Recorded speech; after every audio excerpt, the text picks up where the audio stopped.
One of the pioneers of the American Western cinema genre, or maybe we should say pioneer cowboys, is the renowned Roy Rogers. The famous, funny cowboy had an exciting and adventurous life.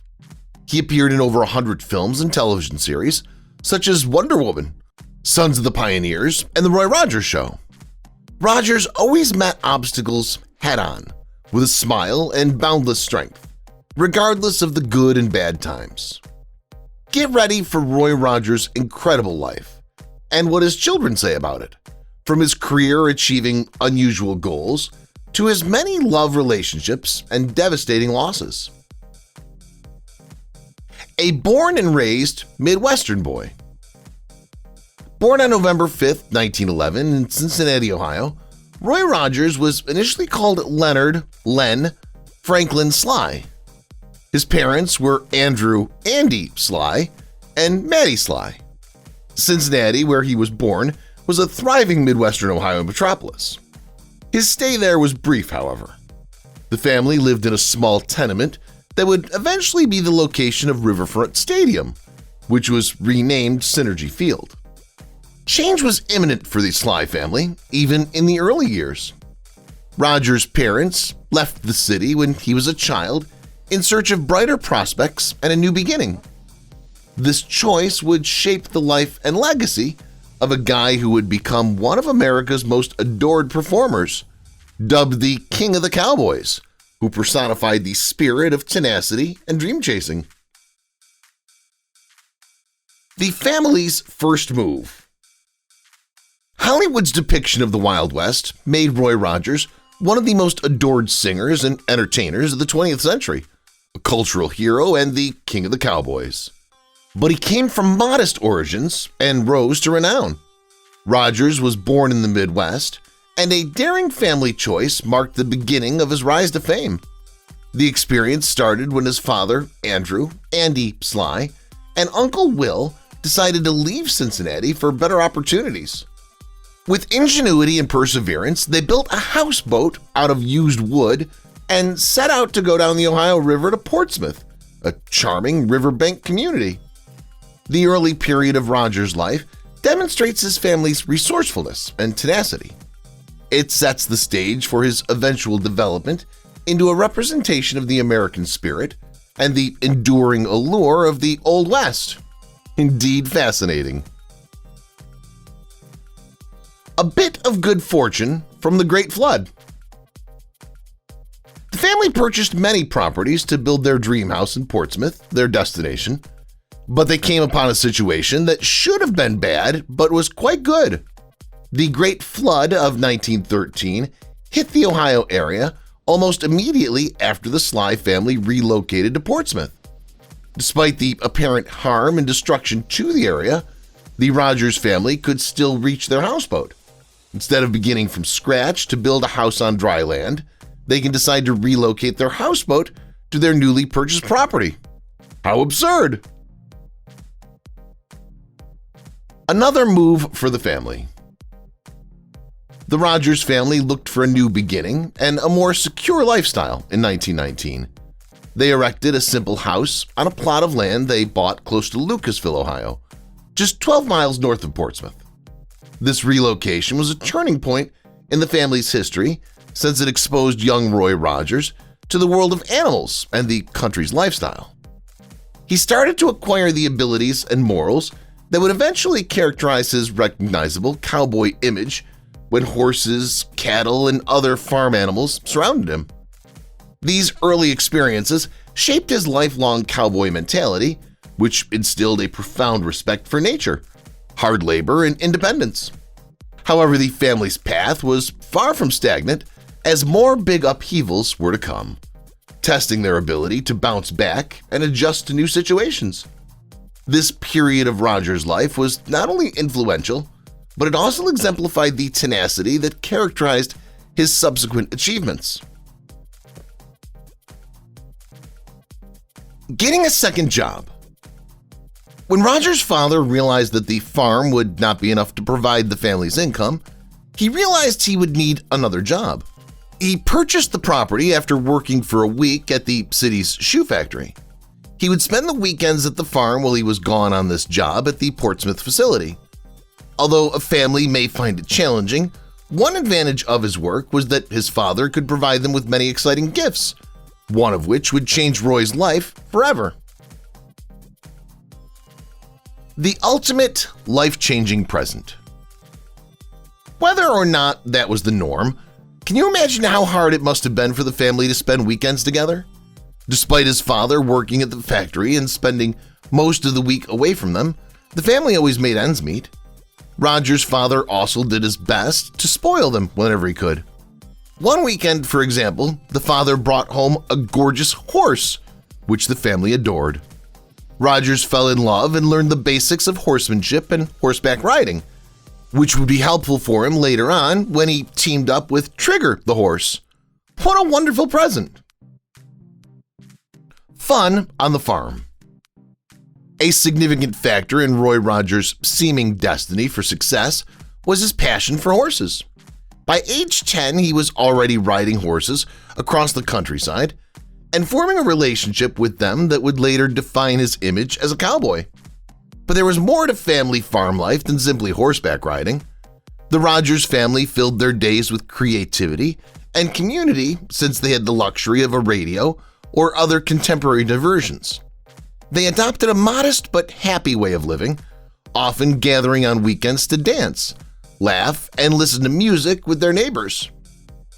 These vibrant gatherings promoted a feeling of community and connection while entertaining. These musical and companionable moments significantly impacted Rogers, laying the groundwork for his future performing career and his lifetime dedication to promoting the spirit of unity. Saturday night skills. Even as a young child, Roy Rogers had a natural talent for acting and entertaining. He entertained family and friends with his musical abilities during those treasured weekends on the farm. Rogers made every meeting joyful by playing the mandolin, singing passionately, and becoming an expert at yodeling. He became a dynamic presence on the dance floor after embracing the vibrant square dancing heritage. Watching the future King of the Cowboys display his early creative talents in such a cozy rural environment must have been endearing, but his carefree rural lifestyle ended during his high school years. The Rogers family was uprooted from the basic pleasures of country life when economic hardships compelled them to abandon their cherished farm and return to Cincinnati. This change was a significant turning point, but it also prepared him for the tenacity and resolve that would propel his success in the future.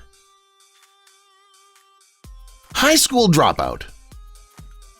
These significant life changes may strengthen a family's bond, and Rogers was close to his.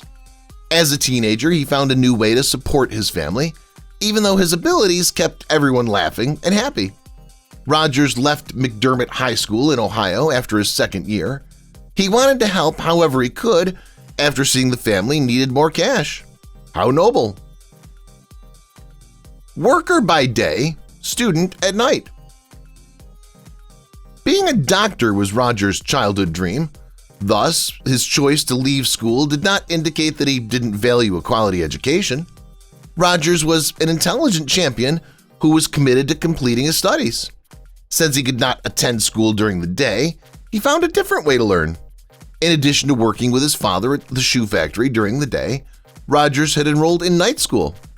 However, as many working students know, balancing both may sometimes be too much to handle. Dropping out and never looking back. Rogers tried to manage his full-time day job and night studies, but his long days at the factory caused him to drop off in class. Unfortunately, he was so mocked and chastised for his quick sleep at night school that he decided it'd be best to drop out again and never return. Fortunately, he was unaware that his career path would not require a degree. His first visit to California. Rogers traveled around Ohio as a child, but as a teenager, he crossed the border and traveled to other states. But how did the native of Ohio get to Hollywood? It all started with his older sister, Mary.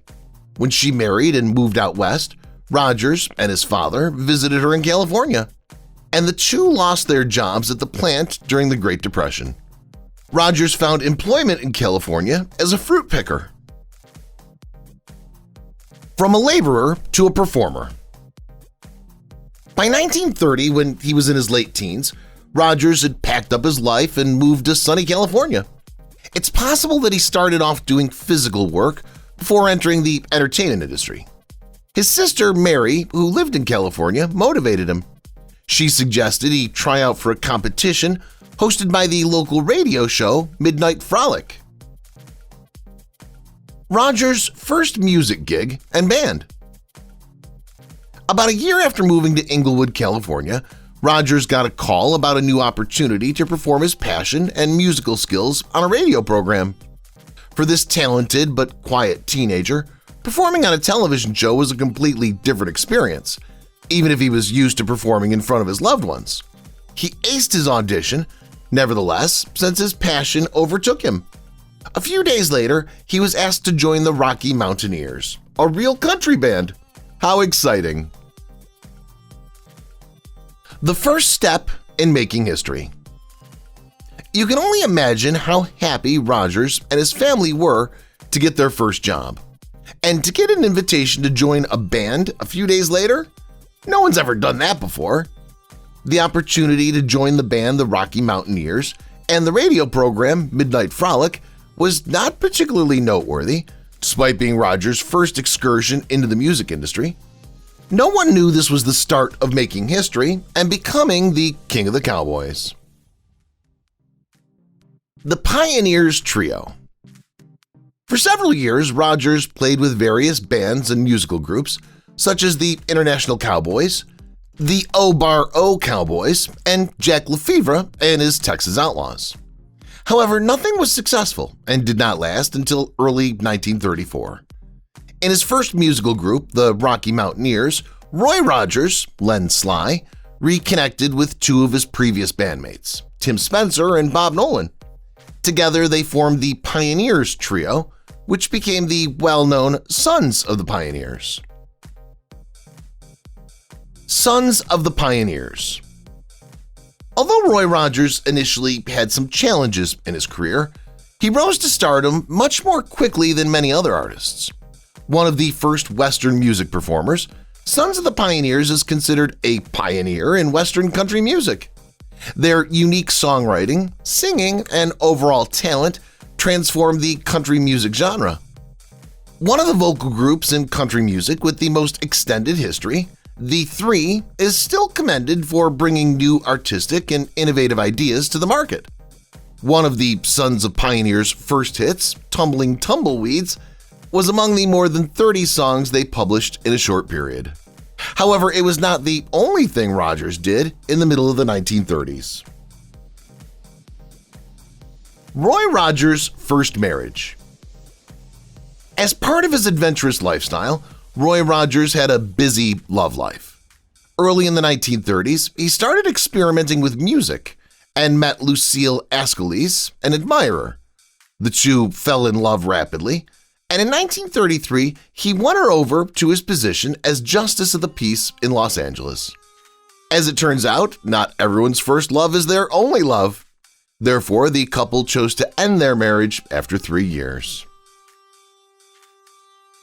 Love after love. Roy Rogers was always the nice guy because he was charming. Even though he and Lucille Ascalise did not get along and ultimately divorced, he remained hopeful of a long, happy life with a woman he loved. Additionally, doing what you love is the best method to find love. In 1933, Rogers embarked on a tour with the O-Bar-O Cowboys. At one of their broadcast performances in New Mexico or elsewhere, another admirer, Grace Arlene Wilkins, would rush up to Rogers. Wild, wild Western love. Roy Rogers kept in touch with Grace Arlene Wilkins, a stunning lady he met while playing for the O-Bar-O Cowboys in New Mexico throughout the years. But it wasn't until 1936, 3 years later, that the two had their first personal encounter and fell in love, and an entire marriage. The pair also got married in the same year, In the West, what a crazy, crazy love. But the endearing cowboy's journey to realize his aspirations continued. Getting started in Hollywood. At such an early age, the cute Midwest kid seemed to have it all. He started and played in a pioneering musical group, and his loving wife supported him in his musical pursuits. But in the end, Rogers continued to be the ambitious entertainer he'd been as a child. In the early 1930s, Rogers also attempted acting due to the success of the Sons of the Pioneers. Since 1935, the band has appeared in several movies. How fun! Meet Dick Weston. After his band's breakthrough in the country music industry, Rogers started to get noticed in the film industry. He had several solo roles in his early career, although he mostly played with the Sons of the Pioneers.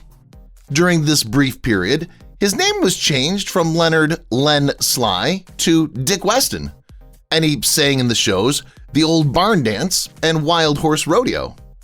However, following his first notable appearance, he would always be known as the legendary Roy Rogers. Becoming Roy Rogers. After becoming considerably more well-known in the music and film sectors, Rogers was prepared to try acting. The upbeat, kind Midwest youngster was poised to become the king of the Cowboys by the latter 1930s. In 1938, Rogers landed his first significant role as Roy Rogers in Under the Western Stars. After that, he continued to portray the cowboy character in several films, and his fans loved him. The King of the Cowboys. Len Sly was known as Roy Rogers for reasons other than his role in Under Western Stars, his first notable role. His name means so much more than that. Oh no. It all started when Gene Autry, a well-known cowboy singer, was replaced by Republic Pictures officials. Once Rogers had taken on the role of their new cowboy famous genius, they felt obliged to give him a name worthy of a king. Will Rogers, a well-known Western comic and storyteller who had sadly passed away about that time, inspired the name Roy, which means king in French. After that, Len Sly, also called Dick Weston, became Roy Rogers, King of the Cowboys. What an honor! Welcoming a daughter into the family. Roy Rogers focused on something unusual in addition to his film career, expanding his family. He and his beloved wife, Grace Arlene Wilkins, wanted a beautiful family, but were having trouble becoming pregnant.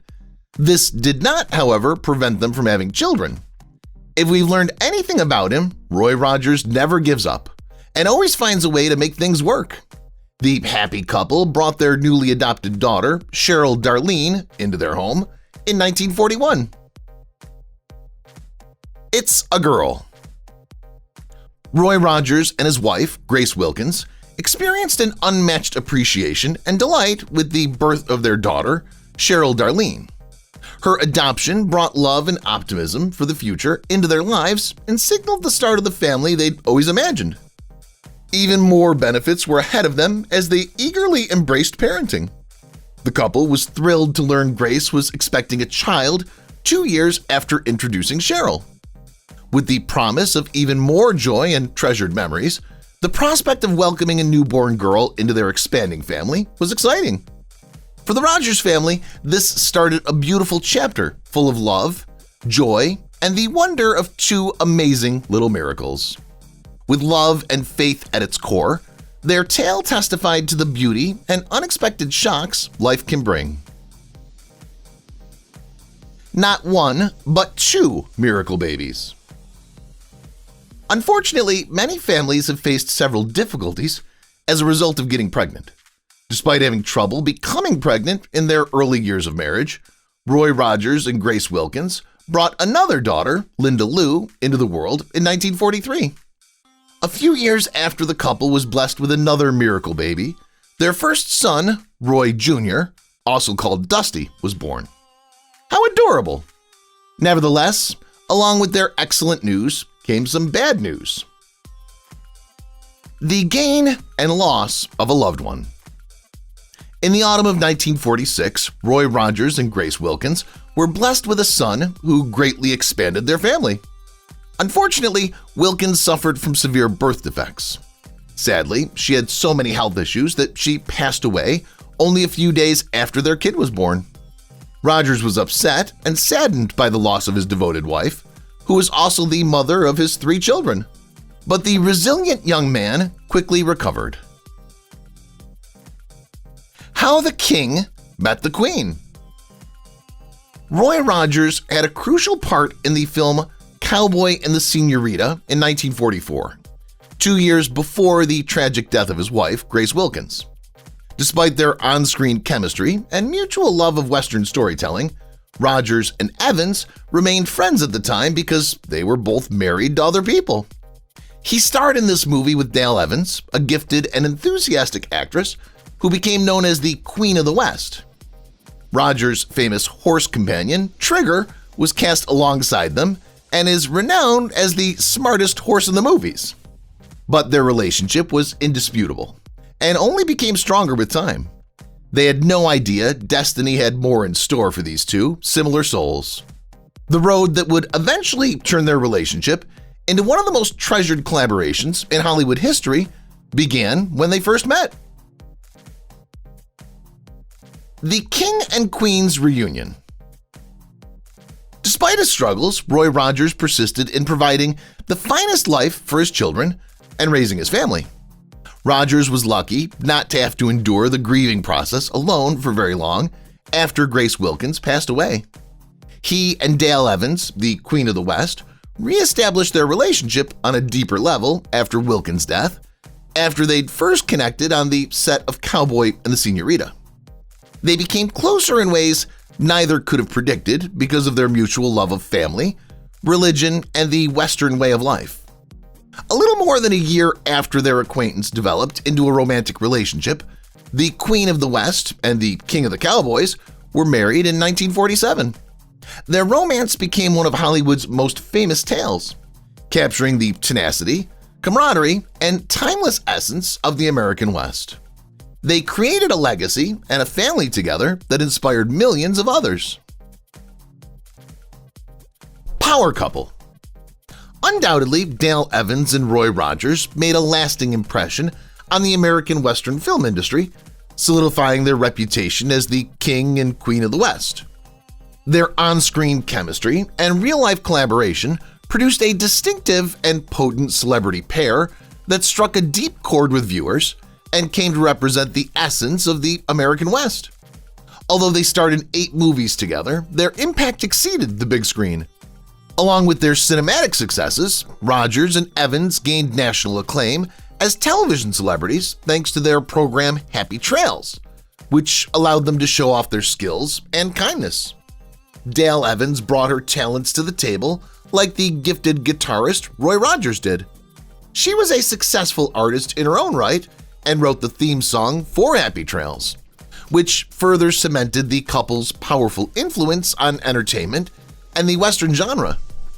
Their collaboration produced an enduring legacy in addition to defining an age. The funniest man she ever knew. Cheryl Rogers Barnett, one of Roy and Arlene's adopted daughters, who grew up mainly with Dale Evans as a mother, remembered her loving parents. In an interview about her parents, she said, "Mom considered Dad the funniest man she ever knew. He was a terrible tease. Just as she was about to explode, he would throw out a one-liner and have her laughing until tears came." Barnett also revealed that her dad loved watching his old movies. He would talk about himself in the third person. After watching himself in a fight scene or performing a stunt, he'd say things like, "Did you see what old Roy did?" Bigger dreams than the entertainment world. In the 1950s, the Cowboy team galloped and dashed across the television and film industries. They made special appearances as guests on talk shows, other television programs, and even at rodeos and state fairs. But it was not what they had in mind for their life together. In addition to their passion for entertainment, they were driven to do much more. When Roy Rogers proposed to Evans during a rodeo performance at Chicago Stadium, He wasn't only hoping to bring her into his life, he wanted to begin a whole new life with her. Expanding the family. Evans and Rogers planned to have more beautiful children and expand their family. How adorable and precious. They adopted one son and 3 beloved daughters, Sandy, Debbie, Dodie, and Mimi, including the children from their previous marriages. They have 9 children together. How wonderful! However, the couple had a terrible adversity during this time, notwithstanding their happiness at growing their beloved family. Enduring another tragedy. Dale Evans and Roy Rogers vowed to support one another through good and terrible times, demonstrating their undying dedication to one another. Together, they overcame many obstacles, but none was more devastating than losing their daughter, Robin Elizabeth. After the couple's happy conception, Evans gave birth to Robin, a beautiful baby girl. But when they found out that Robin had been diagnosed with both Down syndrome and the mumps, their joy was dampened. Even though they loved and cared for their beloved daughter, Robin's health issues were unavoidable, and she unfortunately died before becoming 2 years old. The couple was grieving deeply, but they supported one another and took comfort in their love and religion. Even amid unspeakable suffering, Rogers and Evans demonstrated to the world the strength of their relationship and the extent of their love for the family through the tragic loss. A salary of less than $100 a week. The extent of Roy Rogers' tenacity and unwavering optimism throughout his life is incredible. In addition, he's been able to rise to the top consistently and aspirationally. When he started working in movies in 1938, he only made $500 a month. My weekly income was $75 every week. Since they only get $35,000, I've heard these guys quit these programs. Rogers said he wanted to vomit up during the first Golden Boot Awards in 1983. Country Music Hall of Fame. In his early career, Roy Rogers made less than $100 a week. But his star power grew, and he was included on the Motion Picture Herald's list of the top 10 money-making Western stars several times. His popularity was shown by his box office receipts and the enduring legacy he left behind. The many accolades that Rogers has garnered throughout the years are the renowned commemorative medallion and his 1988 admission into the Country Music Hall of Fame. But what made him rich and respected wasn't his pay or the collection of honors. The love and respect that Rogers received from his fans, his lasting reputation as an entertainer, and his good influence on generations of people who respected him as a person and a performer were the natural sources of his fortune. His success was determined by his notoriety, as well as the happiness and motivation he provided to a significant number of people. Truth, kindness, and decency.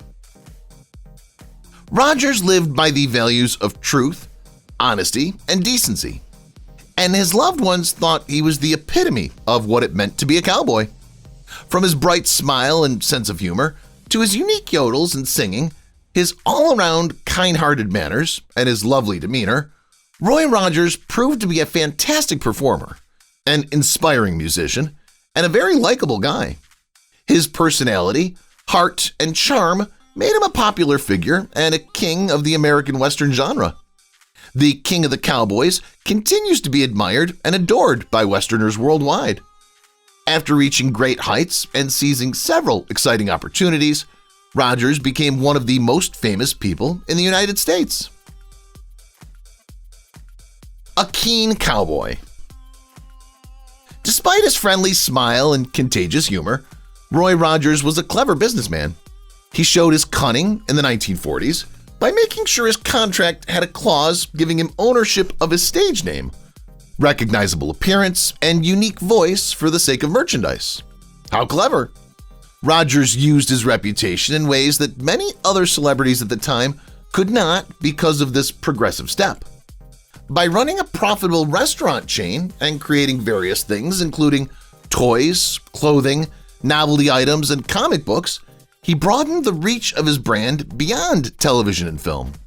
His position as a genuine star in American pop culture was cemented, and his commercial savvy ensured his financial success. Using his celebrity to his advantage, Roy Rogers could contact his followers outside the movie industry and provide them with valuable things. Roy Rogers Dale Evans Museum.